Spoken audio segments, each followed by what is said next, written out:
इनेलो के लिए एक बड़ा मार्जिन है। मार्जिन इतना अच्छा नहीं है, पैसे बांटे हैं, प्रशासन ने बंटवाए हैं। को सड़क बाद में चाहिए, रोटी पहले चाहिए। एनएलडी का विधायक बनता है तो हरियाणा की दिशा और दशा तय करेगा, ये गिर सकती है। इतने बड़े बड़े वायदे भी किए गए, कुछ मतलब था इनका। आप कैसे नेता है जो अपनी जुबान के धनी है, पक्के हैं, और वो जो बात कह देते हैं उससे सरकार ईमानदारी से चुनाव करवाती तो भी सीन कुछ और होता। नमस्कार, आप बैग न्यूज देख रहे हैं, मैं हूं अजय।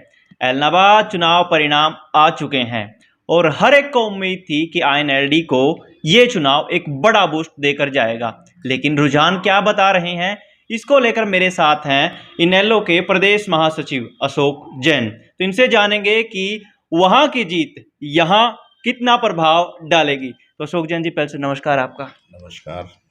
तो आप, एक सीधा सवाल, आप इस जीत को कैसे देखते हैं? अभय चौटाला एलनाबाद में जीते, ये एक इनेलो के लिए एक बड़ा मार्जिन है। बेशक मार्जिन इतना अच्छा नहीं है, कारण है उसका। ये मार्जिन हमारा बहुत अच्छा होता अगर सरकार ईमानदारी से चुनाव करवाती। सरकार जो बीजेपी का कैंडिडेट था उसने बुरी तरीके से पैसे बांटे हैं, प्रशासन ने बंटवाए हैं, शिकायतें करने के बाद भी उनको रोका नहीं गया है। और मैं तो ये मान के चलता हूँ कि चौधरी अभय सिंह अकेले एक साइड खड़े थे और पूरा विपक्ष, हम उनको विपक्षी कहेंगे, सत्ताधारी पार्टी, हमारा तो विपक्षी है, वो एक तरफ था। चाहे उसके अंदर कांग्रेस के बड़े बड़े लीडर भी थे जिन लोगों ने बीजेपी को वोट डलवाया और अपनी पार्टी की जमानत जब्त करवा ली, सिर्फ इसलिए कि चौधरी अभय सिंह को किसी तरीके यहाँ से हराया जाए। तो आप सीधे तौर पर मान रहे हैं कि कांग्रेस ने कहीं ना कहीं बीजेपी का फेवर करा है, बीजेपी को जितवाने का काम करा है, क्योंकि वो इस बात से डरे हुए थे कि अगर अभय सिंह जी यहाँ से चुनाव जीतते हैं, पूरा हरियाणा का किसान, पूरे हरियाणा का मजदूर, छोटा दुकानदार और महंगाई से त्रस्त आम आदमी, वो इनेलो के साथ जुड़ेगा। चौधरी अभय सिंह की लीडरशिप कायम होगी अच्छे तरीके से। वो इस बात से डरे हुए थे, उनकी अपनी लीडरशिप का सवाल हो रहा था कि भाई इसको किसी तरह हराओ तो हमारी जो है दुकानदारी बचेगी। तो मैं सोशल मीडिया पर भी देख रहा हूँ, लोग अभय इज इक्वल टू किसान, एक मतलब एक बूस्ट मिला है आईएनएलडी को इस तरह देखते हुए। लेकिन जो परिणाम आए हैं कहीं ना कहीं वो एक तरफ से आईएनएलडी को बूस्ट करेंगे, या भविष्य क्या देखते हैं आप इस चीज़ को लेकर? नहीं, भविष्य देखते हैं हम पूरे हरियाणा के स्तर पे। आईएनएलडी जो है वो अच्छे से जो है उभर के आएगी और लोग हमारे साथ जुड़ेंगे, और जो इनेलो का कार्यकर्ता है उसका मनोबल बढ़ा है इस बात से। एक उन्होंने कहा कल चुनाव जीतने के बाद कि अगर किसान कहेंगे तो मैं दोबारा इस्तीफा दे दूंगा। तो ऐसे में आपको ये नहीं लगता कि हल्के के मुद्दे हैं जो एलनाबाद के, वो कहीं ना कहीं दब जाएंगे और सिर्फ किसान बनाम विकास हो जाएगा? क्योंकि विकास उभर नहीं पाएगा, किसान का मुद्दा उभर आएगा। फिर विकास तो सरकार कहती है, आप ये देखिए कि पूरे हरियाणा में कहाँ विकास हुआ है। कहने के लिए विकास है ना, नाम मात्र का विकास है। विकास के नाम पे ये लोगों को भ्रमजाल में डालते हैं। विकास कहीं नहीं हुआ। आप मुझे बताइए कि कहाँ विकास हुआ है? विकास तो जो लोग विकास की बात तब करेंगे ना जब लोग, आम आदमी को सड़क बाद में चाहिए, रोटी पहले चाहिए।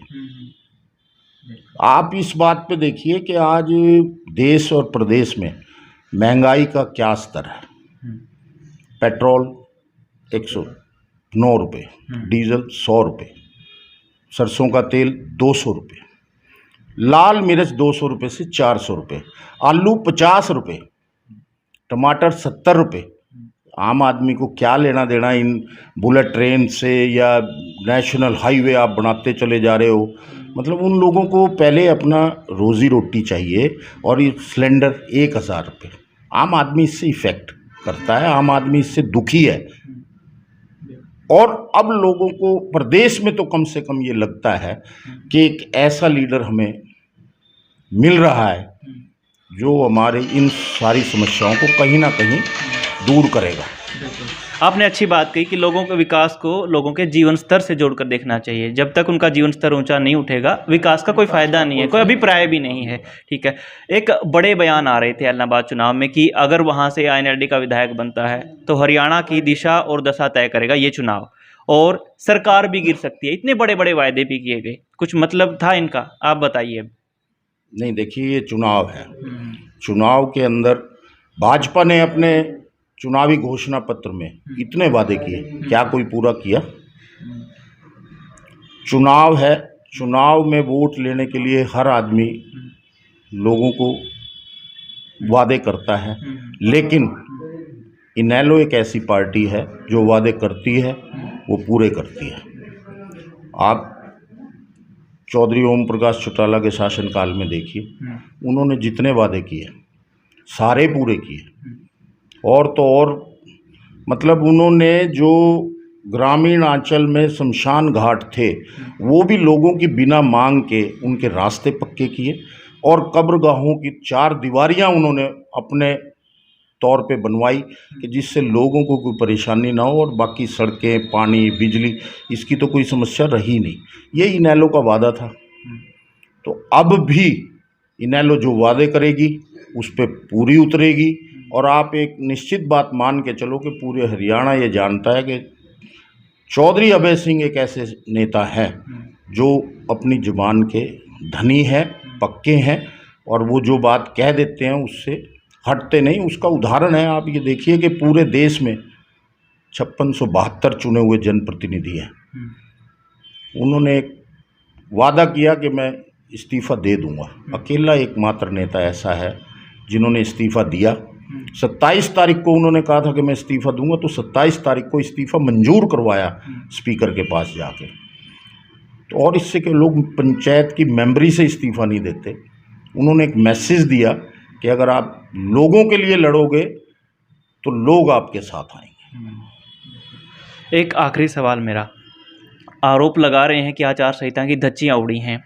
गोविंद कांडा ने चुनाव प्रचार खत्म होने के बाद 28 और 29 को भी जनसभाएं करी हैं, प्रचार करा है, जो कि करना नहीं चाहिए था।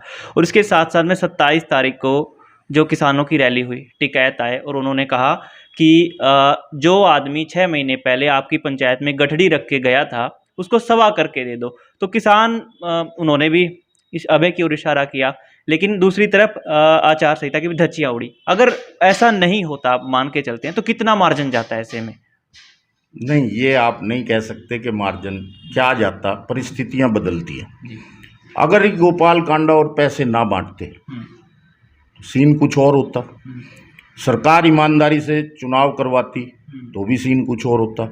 इन लोगों ने हर संभव प्रयास किया है कि हम किसी भी तरीके से, चूंकि ऐलनाबाद का उपचुनाव सिर्फ एक विधानसभा का उपचुनाव नहीं था, ये चुनाव सीधा सीधा किसान आंदोलन से अटैच था। इस पे सीधी सीधी प्रधानमंत्री जैसे सरीखे नेताओं की भी निगाह थी कि इससे किसान आंदोलन को बल मिलेगा, इसलिए ये पूरा जोर लगाया गया। तो मैं तो यही कहूँगा कि पीएन से पीएम तक सब लोग इस चुनाव के अंदर चौधरी अभय सिंह चौटाला के खिलाफ थे, लेकिन पूरा हिंदुस्तान का विपक्ष एक तरफ था, लेकिन अकेला शेर अभय सिंह एक तरफ था जो जीता।